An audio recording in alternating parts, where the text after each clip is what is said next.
Dimitri Denel, 47 ans, président du FC Grandlieu depuis sa création. J'habite Pont-Saint-Martin et professionnellement je suis directeur de recherche à l'université Gustave Eiffel. Le football pour moi, j'y ai mis les premiers crampons à l'âge de 6-7 ans.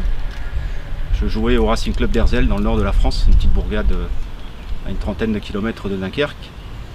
Et j'ai joué au football de jusqu'à 19 ans avant de partir à la fac pour mes études. Et donc j'ai joué dans divers clubs, et donc l'USS Kelbeck, l'US Dunkerque et le Sporting Club d'Hazebrouck, où j'ai dans ces deux clubs côtoyé le niveau régional. Je suis arrivé sur Nantes en 2005 après avoir passé 2 ans dans le Gard. Et j'ai rapidement pris la direction des terrains de football, puisque dès 2006 je signais une licence à l'US Pont-Saint-Martin pour ensuite intégrer le bureau, et j'ai été président du club de 2011 jusqu'à sa dissolution en juin 2016 et la création du FC Grandlieu. Donc nous voilà partis pour une nouvelle saison qui, je l'espère, nous l'espérons tous, ira à son terme. Après une année et demie d'interruption liée à la crise sanitaire, voilà, aujourd'hui il va falloir qu'on s'habitue à présenter nos passes sanitaires. Alors on a mis à profit cette trêve liée à la pandémie pour bosser sur notre labellisation. Alors c'est quoi la labellisation ? La labellisation pour nous, c'est la reconnaissance auprès de la Fédération française de football de qualité de notre projet. Projet associatif, projet sportif et projet éducatif. Donc on est jugé sur ces 3 critères-là, où on a un ensemble d'éléments qu'il nous faut compléter, présenter quelles sont nos activités dans différents domaines. Ça va encore une fois du domaine technique jusqu'à l'arbitrage et autres. Et donc je tiens à saluer le travail de Anthony Blin et Maxime Ranguilla, notamment assisté par Serge Riant, par Jean-Louis Poisson et tous les membres qui ont œuvré à cette commission labellisation, Kylian Neledi aussi, que je souhaite associer et remercier, puisque ça a été un travail de longue haleine à compiler finalement tout ce qu'on fait, parce qu'on fait énormément de choses mais on ne s'en rend pas toujours bien compte. Compiler toutes ces données pour pouvoir les déposer sur la plateforme du district. Et donc on a eu la bonne nouvelle au sortir de l'été, c'est qu'on a décroché donc le label Jeune Espoir. Donc ce label est valable pour les 3 saisons à venir. Donc ça valide encore une fois ce que nous avons mis en place depuis le début et la création du club. Donc les souhaits pour la saison là, Les souhaits pour la saison, on espère encore une fois vivre une saison pleine. Je pense qu'on a tous plaisir de se retrouver. Continuer à former nos jeunes tel qu'on le fait de manière satisfaisante depuis le début du club. Ça passe aussi par la formation de nos éducateurs. C'est important, et on le voit lorsqu'on postule un label, que ces critères-là sont très importants. Pouvoir continuer le développement du foot féminin.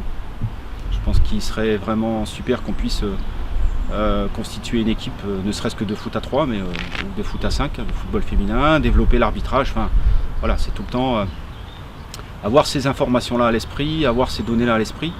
Et donc les objectifs, c'est de faire progresser nos jeunes et d'essayer de progresser dans les championnats et dans les niveaux. Et pour les jeunes, essayer de rester déjà au plus haut niveau départemental où nous sommes aujourd'hui, sur les 15 et les 18.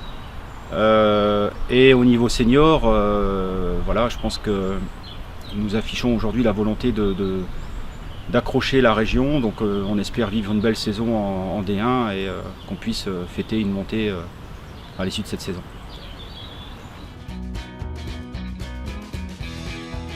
Alors mes satisfactions depuis la création du club, je viens de l'évoquer, c'est bien évidemment la labellisation, puisque c'est le gage de nos projets, encore une fois, associatifs, éducatifs et sportifs. C'est aussi aujourd'hui d'avoir su constituer, je dirais, un esprit club. C'est ce qui a été probablement le plus difficile à la création du club. apprendre à se connaître, les Aignanais d'un côté, les Marty-Pontins de l'autre, et de n'en faire qu'un.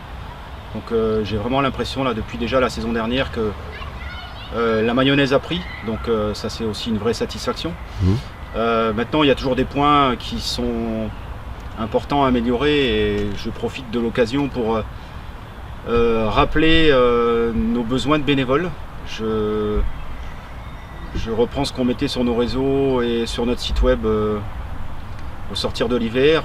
Faire tourner une association de 450 pratiquants, c'est, je dirais, une grosse boutique. Et bon, voilà, on a toujours besoin des bénévoles qui soient présents pour nous accompagner la semaine, le samedi, le dimanche, lors des tournois. Et aussi des gens qui s'investissent, je dirais, autour de la table et d'un point de vue administratif au niveau du comité de gestion. J'en profite pour remercier les gens qui, depuis la création du club, se sont investis, qui pour des raisons diverses et variées ont choisi de faire autre chose. Voilà, je pense qu'une association comme celle-ci a besoin de se renouveler. Autre satisfaction, c'est bien évidemment la professionnalisation de notre staff technique, avec aujourd'hui 2 salariés qui représentent tous les deux finalement un temps plein au niveau du club. Donc Anthony Blin qui est coordinateur technique, responsable du foot à 11 et des seniors, et Maxime Anguilla en charge de l'école de foot. On voit combien leurs compétences sont importantes dans la progression de nos jeunes. C'était une ambition à la création du club, on a réussi à mettre ça en place et je pense qu'il va falloir le pérenniser. Et cette année, nouveauté pour nous, puisqu'on accueille dans le cadre de contrats d'apprentissage donc 2 étudiants qui sont en formation de BPGEPS à l'IRSS, donc Maxence Germano et Nathan Vallée, donc qui sont en contrat avec nous jusqu'au 31 mai et qui vont donc intervenir dans la vie du club au niveau de l'école du foot et pour reprendre encore une fois les activités PEF, football à l'école et atelier d'arbitrage et toutes ces choses-là. Mon autre passion avec le football est la musique. Dans le nord de la France, il y a une grosse tradition d'harmonie fanfare. Donc, dès mon plus jeune âge, j'ai appris la musique en école de musique, puis joué en harmonie. Et ensuite, je me suis surtout consacré à l'activité musicale autour du carnaval de Dunkerque et des manifestations autour du carnaval de Dunkerque. Je jouais du tambour ces dernières années, donc certains ont pu d'ailleurs en jouer lorsqu'on s'est déplacé à Vessac il y a quelques temps. Et est-ce que tu as un club de cœur? Club de cœur, j'en ai 2 clubs de cœur. Donc l'US Dunkerque, puisque c'est là que j'ai quand même, je dirais, appris le football, et bien évidemment en bon nordiste, je suis supporter du Racing Club de Lens.